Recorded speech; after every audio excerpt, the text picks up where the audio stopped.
சரியான நேரத்தில் சரியான கதை. நம்ம விஷயம் நான் சொன்ன மாதிரி நீதி, நேர்மை, நியாயம் ஜெயிச்சது அப்படின்னு சொல்லி இந்த நீதி, நேர்மை, நியாயத்தை வச்சு மட்டும் இந்த சமுதாயத்தில் நம்மளால் ஜெயிக்க முடியாது. இந்த சமுதாயத்தில் ஜெயிக்கிறதுக்கு நம்மளுக்கு தேவையானது 6 பாடங்கள். இந்த 6 விஷயத்தை நம்ம எப்போ கற்றுக்கிறோமோ அப்போது இந்த சமுதாயத்தை ஜெயிக்கிறதுக்கான பாதையில் நம்ம போகிறோம்னு அர்த்தம்.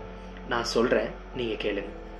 1, சந்தோஷமாக இருக்க கற்றுக்கணும், குடிபோதை இல்லாமல். சிரிக்க கற்றுக்கணும், செல்ஃபி இல்லாமல். பேச கற்றுக்கணும், ஃபோன் இல்லாமல். கனவு காண கற்றுக்கணும், போதை இல்லாமல். காதலிக்க கற்றுக்கணும், காரணமே இல்லாமல். உழைக்க கற்றுக்கணும், பொறாமை இல்லாமல். எப்போ இந்த 6 விஷயத்தை நம்ம கற்றுக்கிறோமோ அப்போது இந்த சொசைட்டியில் நம்ம முன்னோக்கி போகிறதுக்கு தேவையான எல்லா லெசன்ஸும் நம்ம கற்றுக்கிட்டோன்னு அர்த்தம். இந்த 6 விஷயத்தை கற்றுக்கோங்க, உங்கள் வாழ்க்கை அமோகமாக இருக்கும். சரியான நேரத்தில் சரியான கதை. நாளைக்கு பார்க்கலாம்.